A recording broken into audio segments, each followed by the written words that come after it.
The term Maravi, how did that come into being? The origin of the term, those of you who have read Josiah Ntara's book called Mbiri ya Chewa, he explains it in that book. As the Chewa were migrating to the lakeshore area of Malawi, they reached the shoulders of the Rift Valley. Lake Malawi is a Rift Valley lake. And as they were going there, they reached the shoulders of the Rift Valley and saw the waters of the lake shimmering like flames of fire. In Malawi, the word Malawi means flames. So they called themselves a Malawi, the Malawi.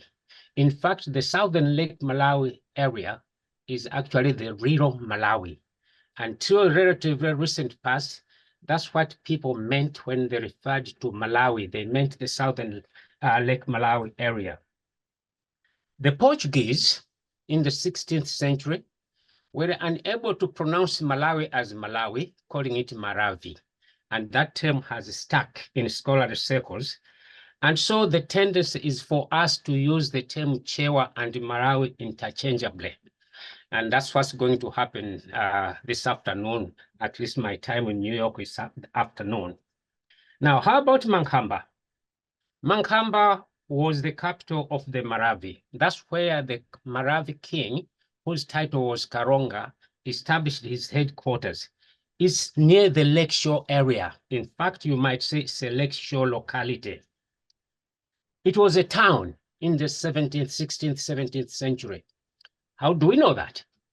We know that because one Portuguese traveler, his name is Gaspar Bocaro, visited Emperor Muzura in 1616. At the time, Muzura was not at Mankhamba. He was at a town he had established close to the Zambezi River. He called that town Marawi as well. Gaspar Bocaro visited him there.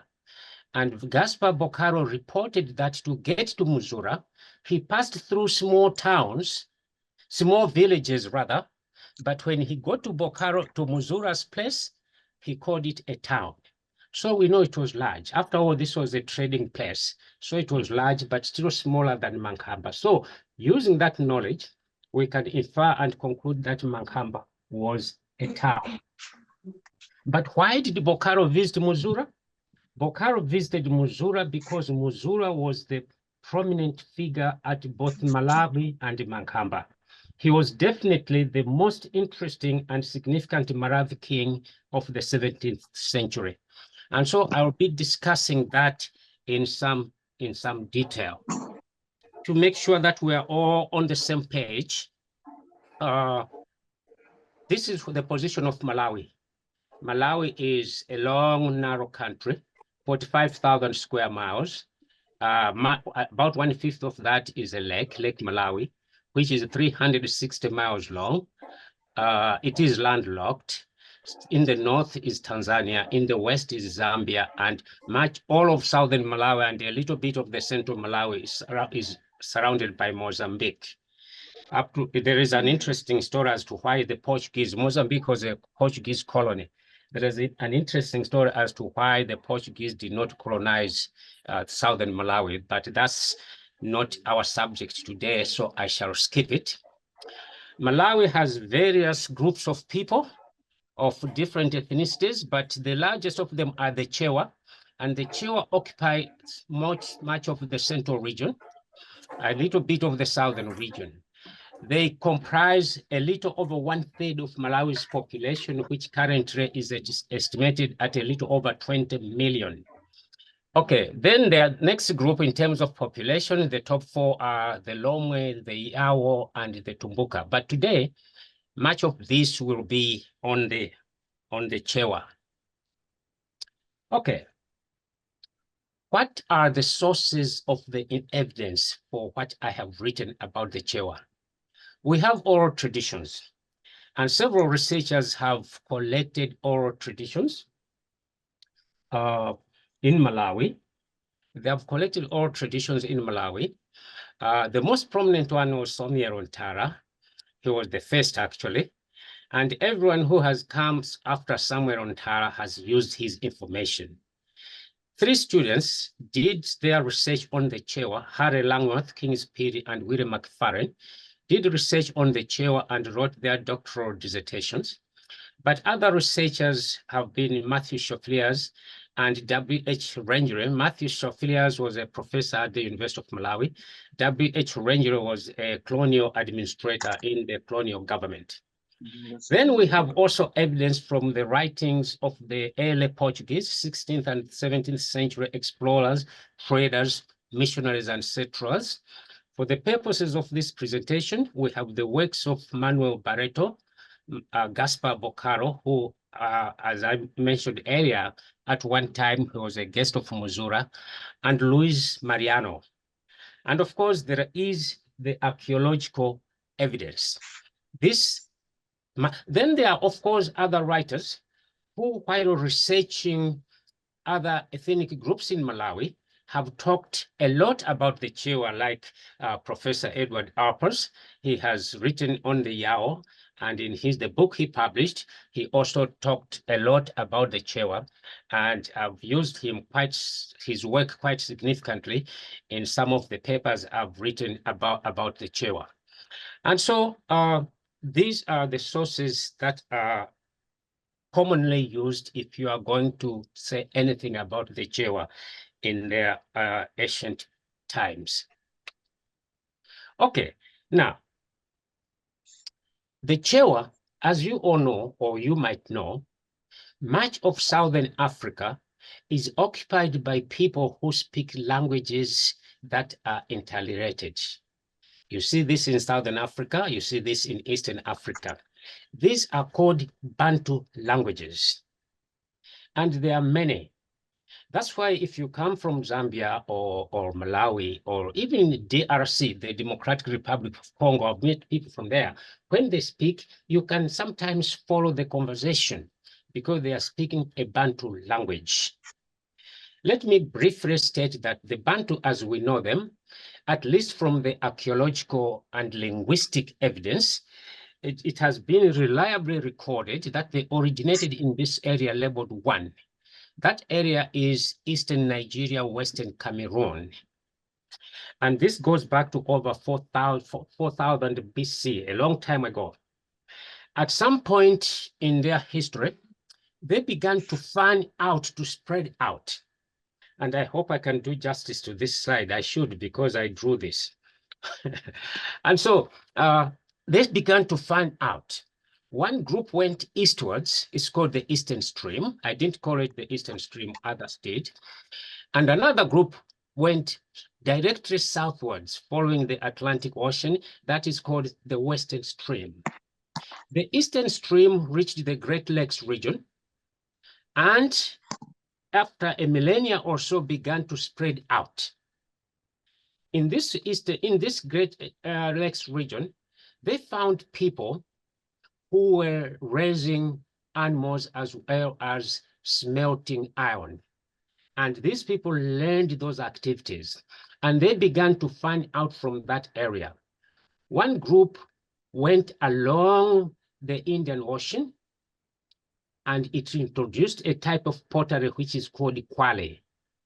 Another group went to the west of Lake Malawi, and it introduced a type of pottery called nkope. We call it nkope because the first site at which we found that pottery was at Nkope Bay along the lakeshore area. Meanwhile, the Western Stream also spread out into Southern Africa. But at the beginning of the second millennium AD, people of the Western Stream began to fan out into Central Africa, and some of them reached the Katanga region of the Democratic Republic of Congo. And it is there, a place called Luba or Ulua, where we encounter the Maravi. The Maravi began to fan out from Ulua into Central Malawi. This is what is interesting about them. At least those who have done linguistics, although the Chewa are in Eastern Africa, but they are actually part of the Western branch. And this is confirmed linguistically and archaeologically. Now, I'm not a linguist, and so it will take a long time for me to explain what linguists say about that. But I'm an archaeologist, so I can tell you that pottery has been found at a site called Naviundu near Kinshasa, and at a site in Katanga. And that pottery resembles the pottery that we have found in eastern Zambia and central Malawi. So that's tangible archaeological evidence linking the Chewa to the people of the Western Stream.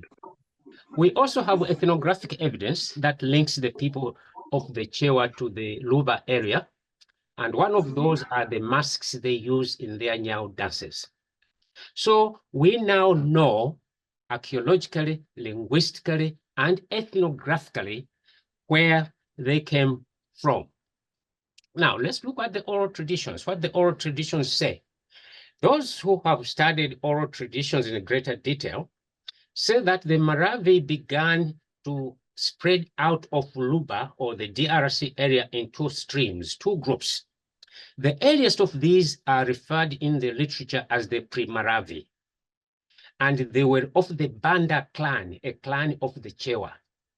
They were the first to spread out. The second group that followed after a period of time are the Maravi, and they belong to the Piri clan. The Pre-Maravi were led by a female priestess called Makewana. Although she was a priestess, she had inherent secular authority. In other words, she wasn't just a priestess. She had political authority as well. How do we know that? We know that because when they arrived in Malawi, she was able to appoint representatives to represent her in various parts of central Malawi. And one of her representatives was at Mankhamba itself. They were all females. These were priestesses. This is a female-led clan. And so the Pre-Maravi were led by this priestess called Makewana. And when they arrived in Malawi, they reached at this place. This place is Kapirintiwa, but Nsinja is in the lowland areas or the valley near Bunda. Kapirintiwa is high. It's a range of mountains that eventually form the Creek Range Mountains west of Lilongwe. I went there, I climbed up. I didn't climb this hill though, but I went close enough to it because there was something interesting that Makewana did when she got there. She is at this hill, on top of it, there is a geological formation. There are, when you get there, you see footprints, what looks like footprints of human beings and animals. And when the Chewa saw this, they figured out, or they assumed that when God was creating the earth, before it solidified, humans and animals walked on this hill, and therefore they should revere it, they should give it reverence. And though they decided to establish their shrine near this hill, and they established it in this thicket. At least that's what the local people told us. When I went there myself, the local chief is the one who led us. We got to this site and we were told this is where the shrine was. He would not let me and my assistants go in because we are not initiated. So he went in there and came out and told us this is where Makewana established his shrine. Now, when you talk of a shrine, you might be thinking of something elaborate.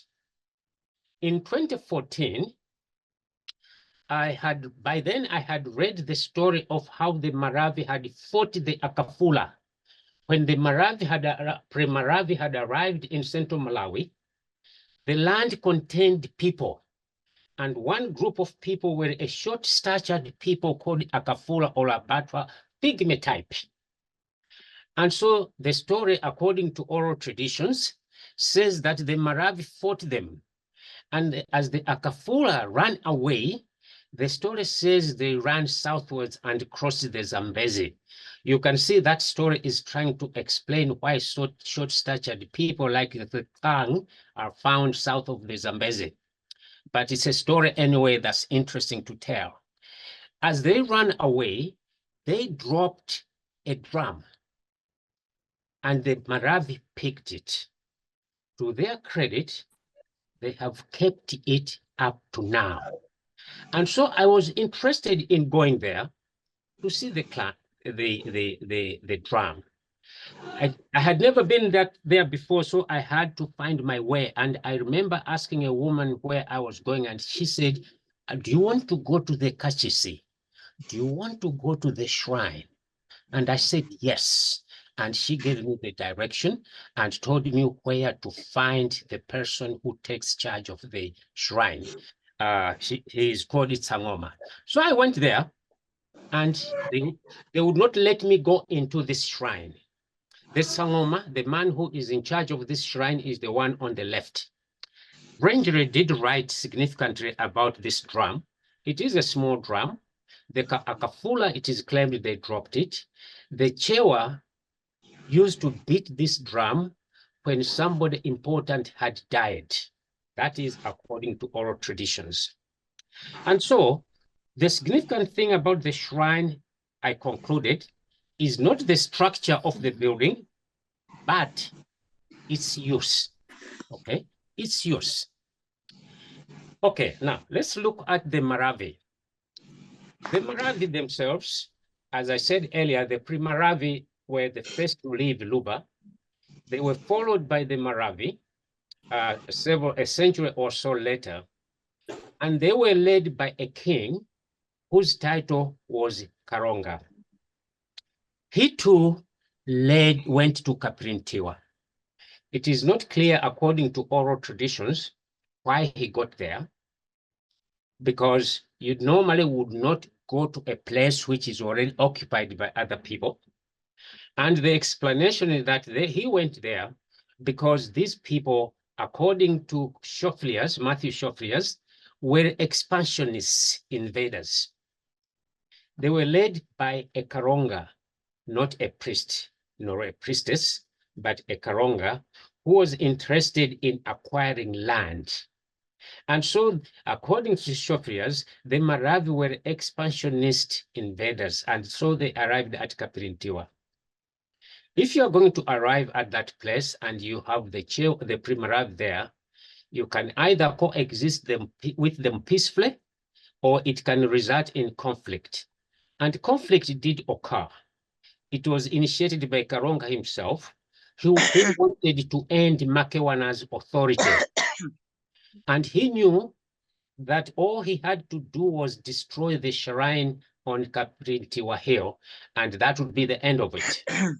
But as I told you, to get to Kaprintiwa, it took me 4 hours of strenuous walking.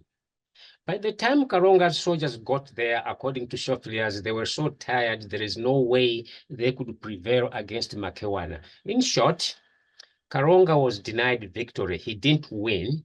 He had to negotiate their positions between him and Makewana. And so they agreed that he would be king of all the Chewas, while Makewana would be the spiritual leader of all the Chewas. So going forward, if you collect oral tradition among the Chewa, they will tell you about these two leaders. One is a spiritual leader, one is a political leader. Going forward, we realize that Makewana lost more than Karonga in this agreement. Because Karonga, as an expansionist, he kept expanding the empire even to areas that Makewana had no real authority whatsoever. So after they made that agreement, Karonga decided to move out of Kaprintiwa to find a suitable place. And that suitable place led him to Mankhamba. This is where he settled on this map. That's the position of Mankhamba. Before he reached there, he already had plans to send some of his senior relations and officers to distant places to establish new places in order to expand his empire. I will not be mentioning all of them. I will mention two that are critical to this story. One of them is number 3 here. This is Undi. Undi went into Mozambique.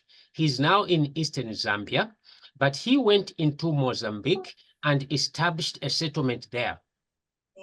It was not a peaceful departure in terms of in case of Undi. There are reasons why he left, and I will not go into that today. The other one was Lundu and Kapiti. They are number two. They went southwards and established their place in the Lower Shire Valley. Okay, at that point, let me add this. The Maravi are matriarchal or matrilineal people. In other words, authority is vested in the females of their society. The males can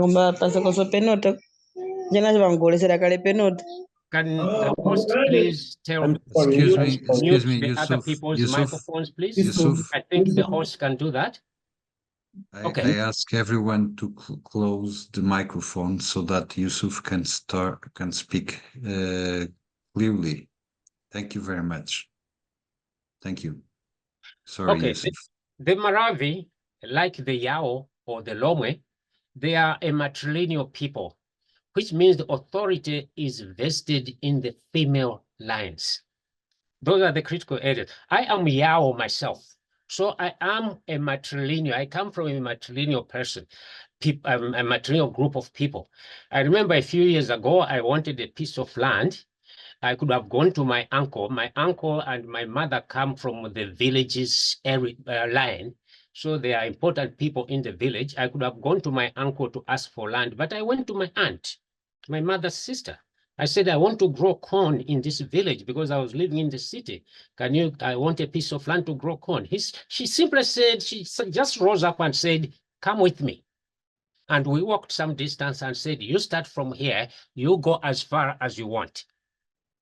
I could have gone to my uncle. Do you know what he would have said? Okay, let me think about it. Come and see me next week. Then I would have, meanwhile, he would have consulted the same aunt that I had talked with. And the aunt would have told him to give me the same land she had given me. And the next week I would have gone to my uncle and said, Uncle, have you decided? He would have said, yes, I have decided to give you this land. That's what happens in matrilineal societies generally. The men are simply a front. The real power is vested in the women. That's what was happening among the Chewa here. Kalonga's mother and sister were the powerful people. In fact, Kalonga's sister was so powerful because she's the one whose children were going to be Kalongas. That's another system. That's another thing about matrilineal society. Power is inherited from the uncles, not the father. Okay, so Kalonga's children were not going to succeed him. Kalonga's sister's children were the ones that would succeed him. Anyway, let me continue the story. Before Kalonga reached Mankhamba, Lundu and Kapiti broke away from him and went to the Lower Shire and settled there. After he had reached Mankhamba, Undi broke from him and went into eastern Zambia and settled there. These two, unlike Chulu or the other Nkanda and the other chiefs, these two are critical because they had direct dealings with the Portuguese. Okay, the oral tradition, let me end it for a while. Let me go to archaeology. The other evidence that I have is archaeological one. Archaeologists, the Southern Lake Malawi area is the most investigated in terms of archaeology. At least many of the Iron Age sites have been excavated from this region. Central Marawi has had a few in the Salima area, and Professor Kilik, who is with us today, did excavations in the Kasungu area. And then Keith Robinson excavated in Southern Malawi and some sites in Northern Malawi. I decided to excavate the site of Mankhamba, among other sites in Southern Malawi. The reason is this. After I had read Josiah Ntara's Mbiri Chewa, he explained clearly where the Chewa first settled. And I was a little puzzled that those who had gone before me had never taken up the subject. So I decided that I would go and locate the site of Mankhamba. So I went to the area. I talked to the local chiefs. I told them what I wanted to do. And I told them that Ntara had written that this site is near the Nazipuru River. And they gave me some people with whom I did site survey. And eventually I came to this place. It was close to this river, and it was clear this is Mankhamba. The local people were informed of this find, and they also confirmed that when they say Mankhamba, they talk about this place. So I decided to excavate this site. This is an excavation in progress. We had just started digging the site. I started to excavate this site, hoping that it will give me information that will complement what we know from oral traditions. And so it was a 3-year excavation, which yielded interesting results. One of the items that we found in abundance was ivory. You can see remains of ivory here. These are chunks of ivory. Let me again mention that when it comes to archaeology, archaeologists work with material that were simply thrown away. People will usually keep things that they are still in use. Once they have used these things and they have become useless to them, they throw them away. That's what archaeologists pick and work with. Okay, and so these large chunks of ivory here, they simply did not need them, and so they threw them away, waiting for me, I guess, to find them. Okay, here's another floor with animal bones, but on this one, I wanted you to see this one. There's a grinding stone. This is another grinding stone. We found several of these things there, these objects there, grinding stones. After you find grinding stones, it becomes clear that the people grew the kind of crops that required grinding. So it can be corn, it can be millet, it can be sorghum, and even some pulses. And so we found quite a good number of those grinding stones at Mankhamba.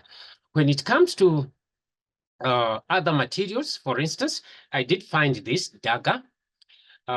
Dagger is paddled mud that is used to plaster a house, a newly built house, a structure that has poles and bamboos. You can see the imprints of the bamboos in this dagger. We found this, giving us the evidence that they did build houses. The people at Mankhamba did build houses. What I failed to find at Mankhamba are full house floors. So I cannot tell whether these houses were circular or rectangular. But going by what I have been seeing among the Chewa until relatively recent times, my guess is that these were circular structures. One other item I found in great quantities were smoking pipes. They were found in great quantities. Now, those historians among us and archaeologists among us will remember that tobacco was introduced in Southern Africa by the Portuguese. These pipes are a little older than the introduction of tobacco in the area. So your guess is as good as mine as to what they were smoking. But I did find plenty of these at Mankhamba. I also found iron implements. The Maravi were known for their iron implements, and they were good at making hoes. In fact, Professor Arpers reported that the Portuguese preferred to buy Maravi hoes than hoes made by other ethnic groups. In fact, he reported settlements who had their settlements along the Zambezi and at Tete and so forth. They liked Malawi hoes, the hoes made by the Maravi. Professor Arpers recorded this in his book that the Maravi hoes were so good that some ethnic groups like the Yao wanted to pass on their hoes as Maravi hoes because they knew that the Portuguese would want Maravi hoes. The other thing that the Maravi did was make cloth. Mankhamba is in a cotton growing area. And so it is obvious that they would make the cloth. This is a spindle hole. In archaeological research, when you find these materials, chances are that you are dealing with a society or a culture that was able to manufacture cloth. In the case of the people at Mankhamba, they could manufacture cloth using either cotton or the plant bwazi, commonly called bwazi in Malawi, Securidaca longipedunculata, the Latin name. As recently as the late 19th century, Scottish missionaries reported seeing many people, Malawians, at looms working the bwazi plant in order to make cloth. The Maravi used to make a type of cloth that the Portuguese liked. It's called machila cloth. It was coarse, strong, and the Portuguese used it to make litters or hammocks. Very often, these are like vehicles which they rode. Of course, they were carried by people, but they used to make use that cloth to make hammocks or litters. And so the Maravi cloth was sold to the Portuguese. That's one item that the Portuguese sold. In exchange for these products, I'm coming to ivory later on. In exchange to these products, the Maravi obtained miscellaneous iron objects that we have found in the excavations. They were able to exchange these objects with the glass beads. Most of these glass beads were made in Asia. I also found pottery that you normally do not find on archaeological sites in Malawi, pottery with folded rims. I found plenty of copper objects. I found plenty of glazed ceramics, and I found Chinese porcelain. This is some of the glazed ceramics porcelain from Western Asia, probably from Yemen or Saudi Arabia or Syria. I found plenty of these objects at Mankhamba.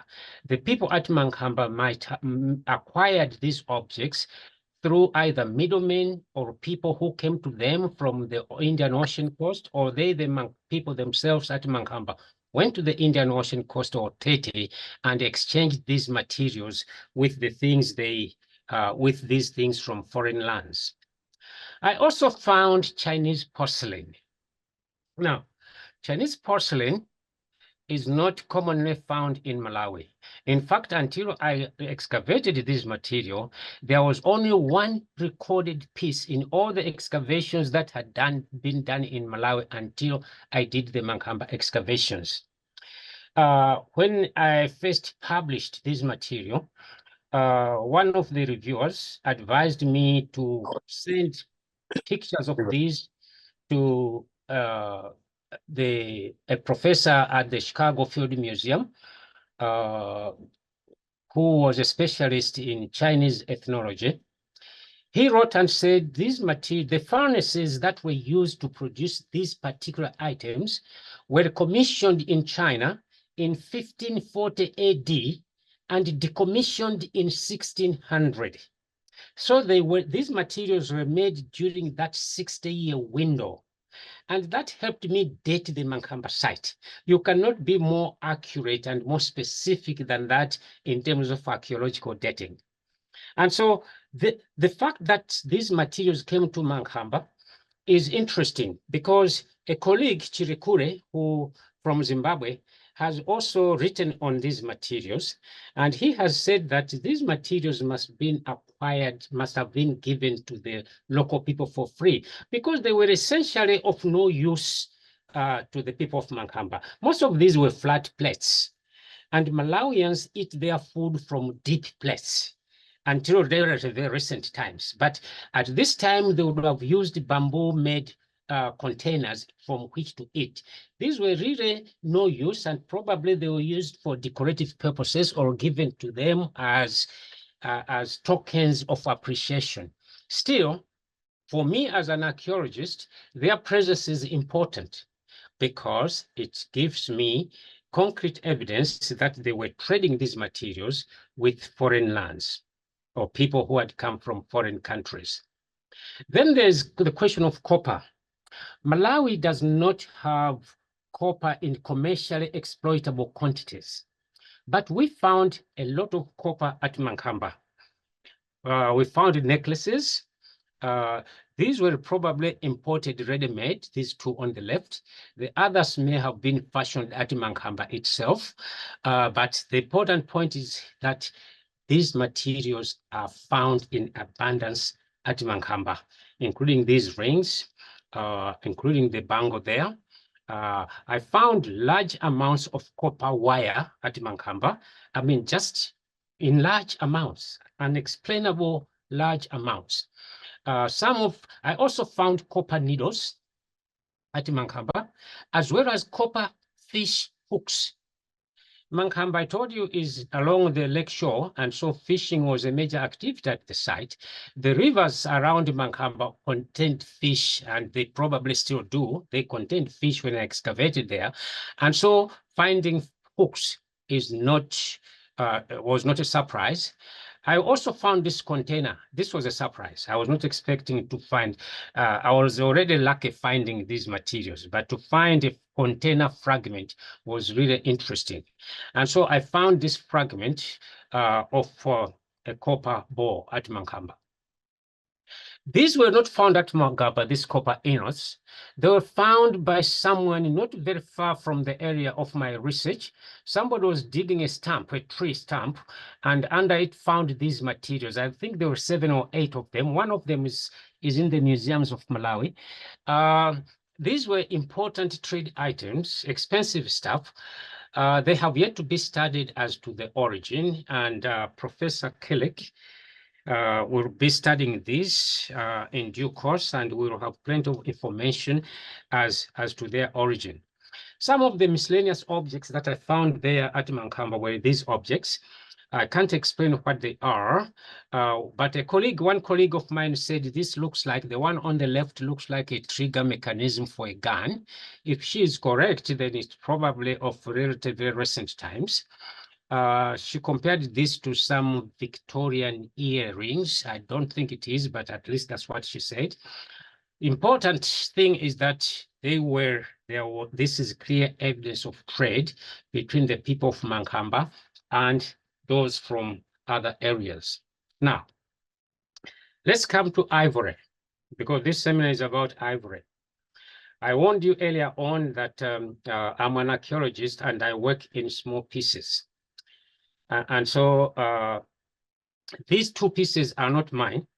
After Sarah Van Beelden made her presentation last time, I emailed her and asked her if she could send me pictures of some of the bangles, and she sent me these two bangles here.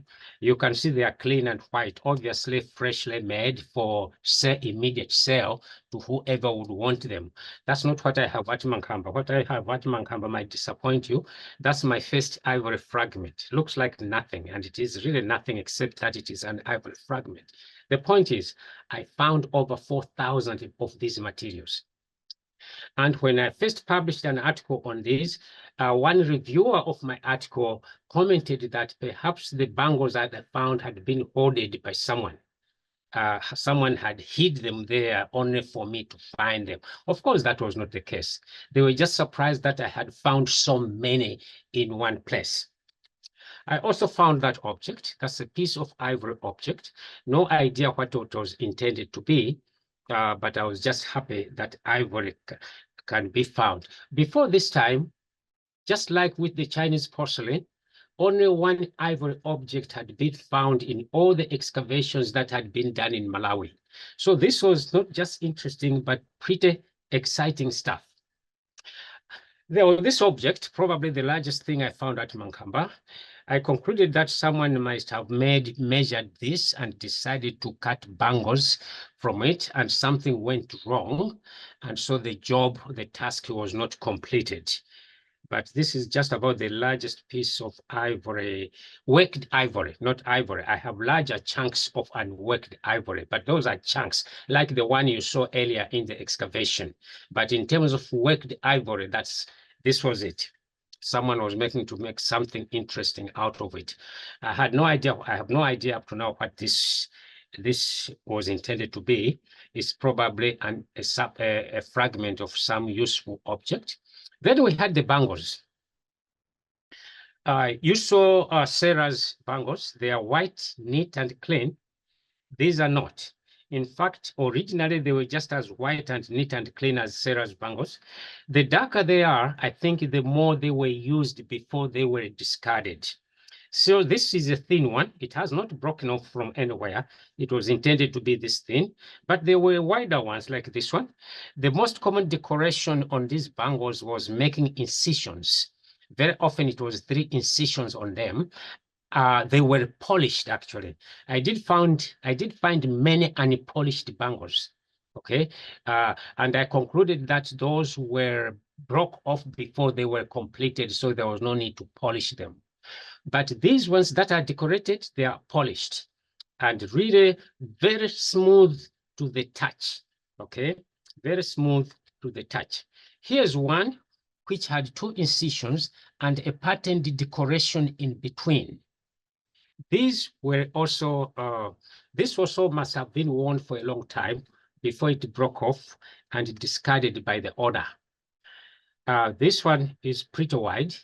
Another bangle with the 2 incisions on one side and 1 incision on the other. Those were the bangles. These were I found over 8 of these. Okay, these are the ivory objects worth showing off. For me, the big thing is the amount that I found, because for me, it tells us the amount of ivory working activity that went on at Mankhamba. I repeat, I found over 4,000 of these objects. Now, let's go now to the 17th century political situation in southern Malawi and talk about Mankhamba. By the early 17th century, there has been some kind of disagreement or debate about what the Maravi Empire was like. Okay. 3 professors, Professor Arpers, Professor Newitt, and Professor Schofliers, had their own views about it. Professor Arpers actually stated that at this time in Maravi, there were 2 Kalongas. The first Kalonga is the senior one, which is A here, based at Mankhamba. The second Kalonga was actually Lundu, okay, the guy who broke away from Kalonga. Professor Schofliers, on the other hand, said no, there were not 2 Kalongas, but 3 Kalongas. He said there was the main Kalonga at Mankhamba, then Lundu, but there was the third one here labeled B, and this, according to Professor Schofliers, was the kingdom ruled by Muzura. Professor Newitt, on the other hand, was of the view that there was no Maravi Empire before the 17th century, so we cannot talk of a Maravi Empire before the 17th century. What occurred after the 17th century was different, and it was just one. So that was an interesting debate. But as it stands today, Professor Arpers was actually right. There were, before the 17th century, there were 2 people who could claim to be Kalongas. The main Kalonga at Mankhamba and Rundu in the lower Shire River Valley. Remember, Lundu was part of the Kalonga's migration, but he broke away from him and went southwards and established his own area of influence in the lower Shire Valley. He had the advantage of being close to the main trade route, which was, of course, the Zambezi River trade route. Now, let me give you an account of the rise of Muzura. Okay, just give me a minute. I thought I had finished this, and now I have to reorganize my documents here. Okay. You will recall that I said the Chewa were a matrilineal people. What this means is that Muzura was actually not from Mankhamba. He was from Undi's area. I told you that in a matrilineal people, power rests with the females. when Undi broke away from Karonga at Mankhamba, he took with him his mother and his sister. In matrilineal societies, a king's children do not inherit the powers.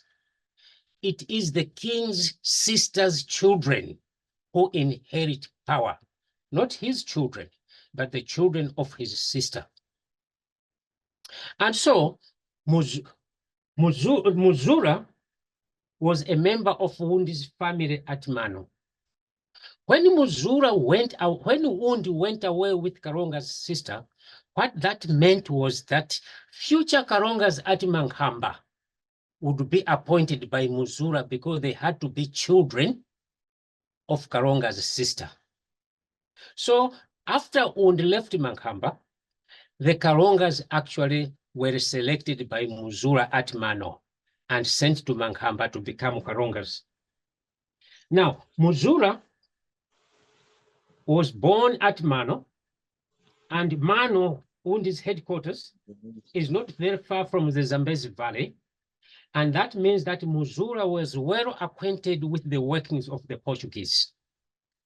In fact, it has been reported that he worked for one Portuguese planter in the Zambezi Valley area.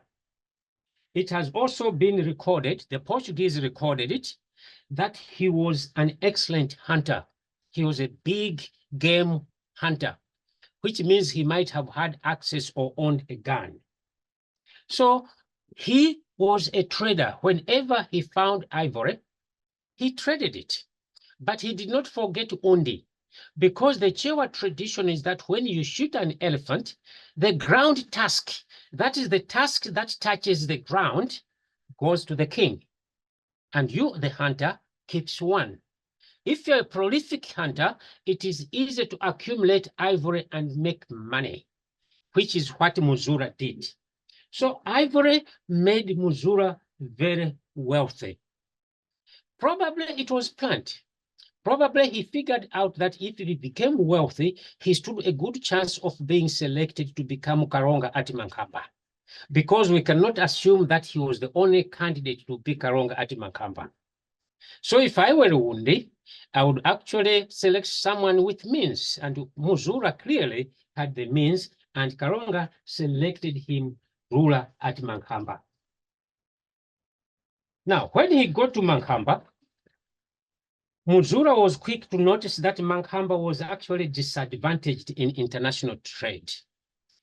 Although the site was in an unfertile area surrounded by plenty of elephants, it cost them a lot to sell the ivory. Why? Because Mankhamba was too far away from Tete and too far away from the Zambezi River trade route. It means that ivory and other commodities had to be taken to Tete or to some points on the Zambezi trade route by people from Mankhamba. And they used to do that, but it was not to the advantage of the people of Mankhamba. Lundu, on the other hand, in his kingdom further south, was very close to the Zambezi Valley trade route. He could easily sell his ivory to the Portuguese because he saw them all the time. So he could easily sell them ivory and other commodities. Lundu was at an advantage than Karonga at Mankhamba. In addition, Professor Shofri has reported that in times of food scarcity in the Zambezi Valley, which can be dry, they relied on Lundu to provide them food. Now, if you know the Lower Shire Valley, that sentence doesn't sound realistic, because the Lower Shire Valley itself is also relatively dry, but it has the tendency to flood. Why?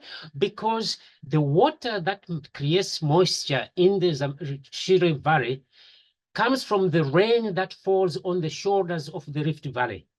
So the mountains along the Shire Valley are, when it rains, the water ends up in the Lower Shire Valley.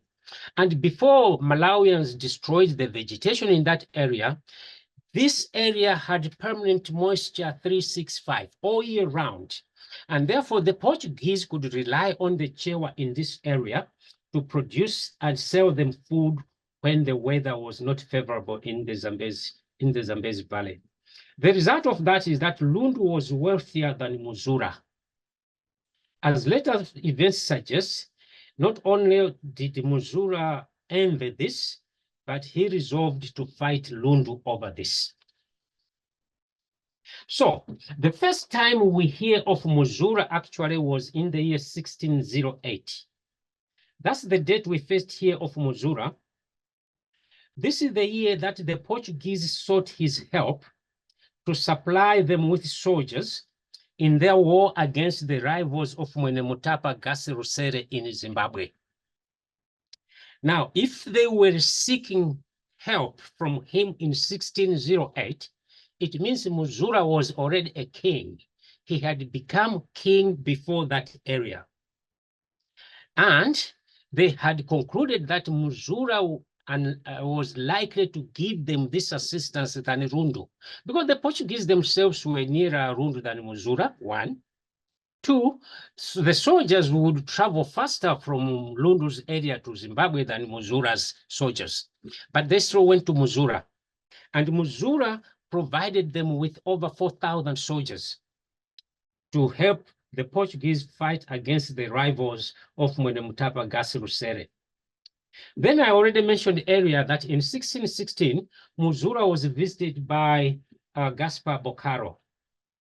Bocaro stayed with him for 2 weeks, and they exchanged gifts as they parted.